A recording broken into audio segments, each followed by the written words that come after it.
Nosotros y la iglesia local. Es el título de la lección número 4, Fe Real para adolescentes. Pero recuerden, no solamente es útil para adolescentes, es también útil para jóvenes o adultos o cualquier persona que vea este video.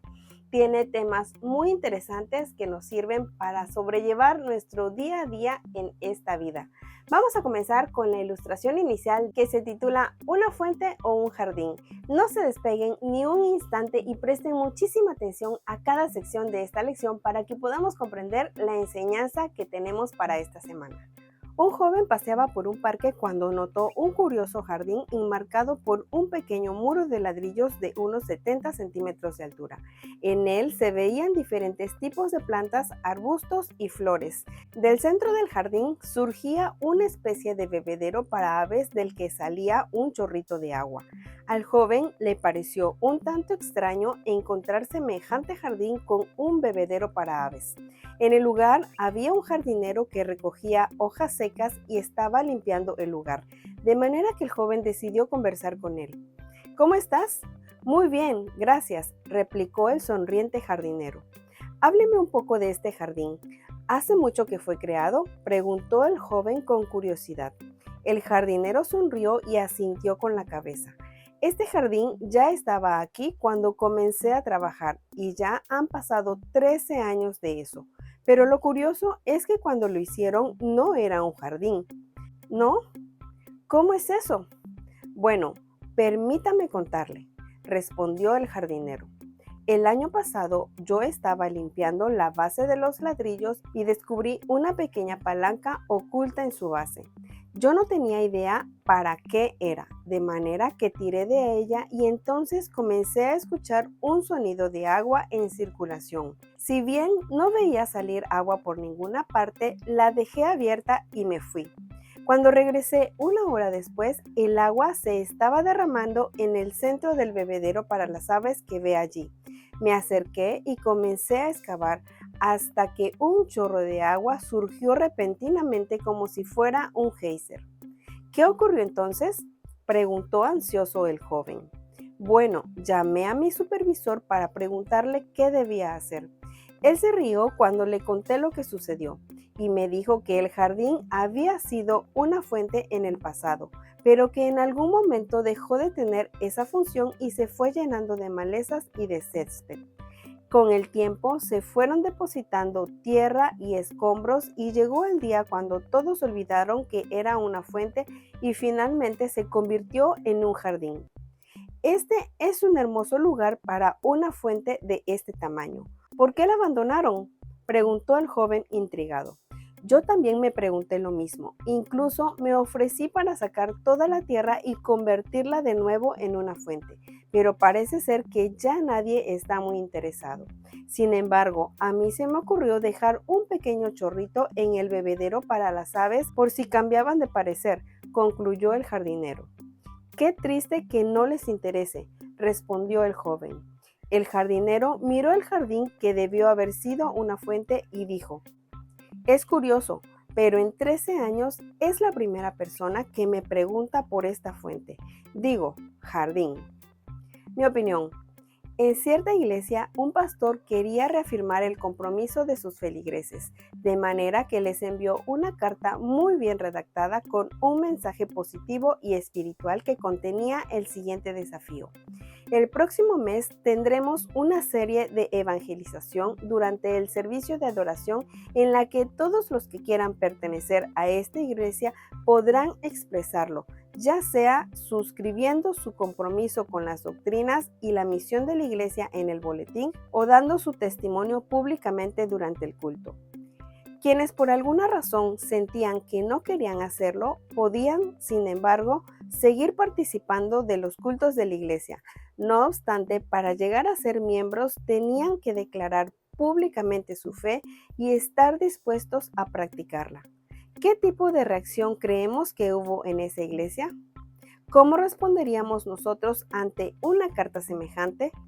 ¿Qué cosa te parece que está bien de adoptar una medida de este tipo? ¿Qué cosa te parece que puede estar equivocada? ¿Qué tratan de decir? Veamos a continuación diferentes personas con diferentes opiniones. Recuerda que son simplemente puntos de vista. Las personas que van a la iglesia son como carbones encendidos. Cuando se juntan, mantienen viva la llama. Cuando se separan, ésta se extingue. Yo solo no puedo servir al Señor de manera efectiva y Él no escatimará esfuerzos hasta que yo lo entienda claramente. Él permitirá que las cosas lleguen a su fin, hará que se cierren puertas y dejará que me golpee la cabeza contra la pared hasta que entienda que necesito la ayuda tanto del cuerpo como del Señor.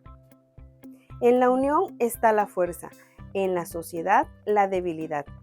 Apartado de los demás, el viejo árbol cede ante las ráfagas y corre peligro de caer en la pradera. En el bosque, los árboles se apoyan entre sí y se ríen del huracán. Las ovejas de Jesús avanzan en grupo. El elemento social es la genialidad del cristianismo. ¿Han visto esas figuras que hay en las ferias que no tienen cabeza sino un hueco por donde metemos la cara que representan a un hombre musculoso, un payaso o una chica en traje de baño? Muchos tenemos fotos así y esas fotos son graciosas porque el cuerpo nunca combina con la cara. Si pudiéramos representar a Cristo como la cabeza de nuestra iglesia local, ¿se reiría la gente del cuerpo o se asombrarían de que el cuerpo se adapta perfectamente a Cristo como su cabeza? ¿Tú qué opinas? Escribe tu propio pensamiento. ¿Y entonces? ¿Alguna vez nos hemos preguntado por qué la iglesia tiene tanto poder para hacer el bien o el mal? Esto tiene que ver con su influencia. Algunos de los acontecimientos más significativos de la gracia ocurren porque los creyentes se unen para dedicarse al servicio desinteresado por los demás. De igual manera, algunas de las cosas más dolorosas que han sucedido han sido el resultado de un comportamiento malintencionado o egoísta de parte de los miembros de la iglesia. ¿Por qué la iglesia tiene tanta influencia? Porque es el instrumento elegido por Dios para mostrarle al mundo cómo es Él. La iglesia es un pequeño grupo de creyentes en una ciudad, un pueblo o una aldea. Desde las comunidades más grandes hasta las más pequeñas, es el plan de Dios que las personas puedan unirse, amarse entre sí y amar al prójimo con la misma clase de amor que Él mostró cuando estuvo en esta tierra. A pesar de que en ocasiones hemos fallado, Dios sigue guiando con pericia a su pueblo para que éste continúe la labor que le ha sido asignada, la transformación del mundo de persona a persona. ¿Sabemos cuál es nuestra función en esta tarea?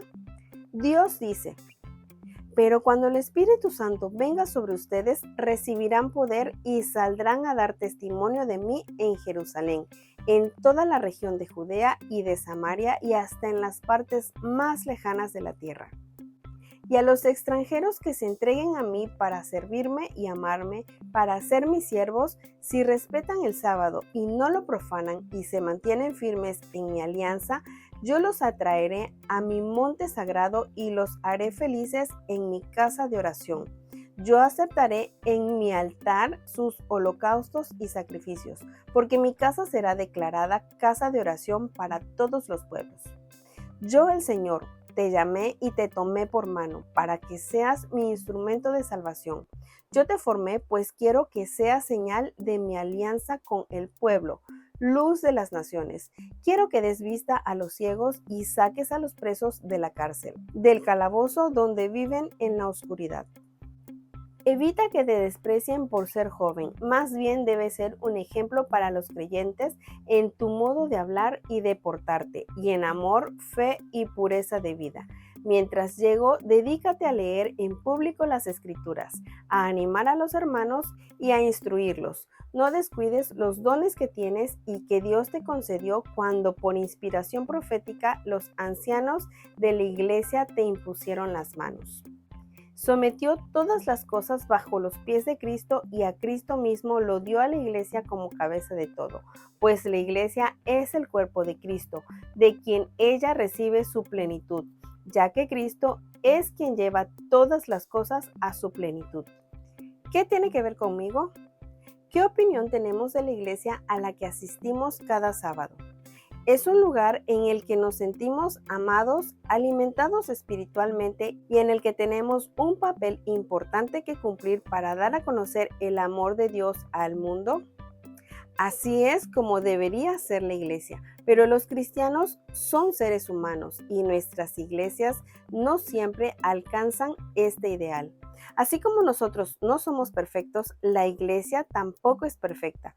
El consejo de Pablo a Timoteo en 1 de Timoteo 4, 12 al 14 nos recuerda que los jóvenes no solo están en la iglesia como espectadores, sino que tienen una función importante que cumplir. En efecto, los jóvenes pueden dar el ejemplo a los miembros adultos de la iglesia. Pensemos en qué clase de ejemplo podemos dar junto a nuestros amigos a los miembros adultos de nuestra iglesia. ¿Qué podemos hacer para que nuestra iglesia sea un lugar ideal en el que realmente nos gustaría estar? Pero ¿cómo funciona? A continuación veamos los 4 valores principales de la iglesia enunciados en el libro de los Hechos. ¿Cómo aplicaríamos estos valores si tratáramos de vivirlos esta semana? ¿Cómo creen que cambiaría nuestra iglesia si todos estuviéramos comprometidos con estos valores? Pensemos en algunas maneras en las que nuestra iglesia puede comenzar a aplicar esos valores esta misma semana. Compartamos nuestras ideas con algún líder de nuestra iglesia y ofrezcámonos para ayudar y ponerlos en práctica. Acción. ¿Está ocupada nuestra iglesia en practicar de manera activa lo que cree? Esto va más allá de solo hablar de lo que es bueno, correcto y verdadero. ¿Acaso es nuestra iglesia una iglesia en acción? 2. Comunidad. ¿Está conectada nuestra iglesia como una familia? ¿Será que existe un espíritu de camaradería y de hermandad entre sus miembros? ¿Acaso se ayudan y se animan mutuamente a llevar adelante la obra de Dios? Número 3. Transformación. ¿Están creciendo espiritualmente las personas, venciendo hábitos y haciéndose más compasivas y aprendiendo a ser cada día más como Cristo? La transformación tiene que ver con la manera en que somos transformados por la gracia. ¿Son distintas las personas por el simple hecho de ser parte de la iglesia? Y por último, servicio. ¿Es el centro de la misión de nuestra iglesia ayudar a los demás? ¿Cuán importante es aliviar las cargas de la humanidad y proclamar el Evangelio de Cristo a los que están perdidos? ¿Acaso acostumbra nuestra iglesia a ofrecer un vaso de agua fría a los sedientos? Y es que saben, chicos, hay muchísimas maneras en las que podemos servir en nuestra iglesia. Y aunque quizá en cada iglesia en estos tiempos estamos experimentando un enfriamiento que ciertamente es profético, podemos hacer por lo menos un poquito para animar a nuestros hermanos y amigos a que puedan formar parte activa de la obra en nuestras iglesias. Es importante que compartamos con otros el mensaje del amor de Dios, sus promesas y las buenas nuevas de salvación. Todos somos parte del cuerpo de Cristo, que es nuestra iglesia, así que no tengan miedo de empezar a aplicar estos consejos que acabamos de ver para que podamos cumplir el mandato de Cristo. Y así como lo dice en la ilustración inicial, quizá hay algunas cosas que en nuestra iglesia están olvidadas o inservibles, pero si nosotros somos como aquel jardinero que descubre algo que puede favorecer para que nuestra iglesia se vuelva bella, entonces hagámoslo. No importa que pase mucho tiempo y que nadie lo note. Llegará el momento en que por lo menos una persona podrá notarlo y haremos la diferencia. Esta ha sido toda la lección. Recuerden escoger un versículo de la sección Dios dice para que lo memoricen durante la semana. Les mando un fuerte abrazo y no se olviden darle like al video. También los invito a que se suscriban si no lo han hecho y por supuesto a que lo compartan con otras personas porque puede ser que por medio de este video por lo menos una persona pueda conocer a Jesús. Los espero en la siguiente lección de Fe Real.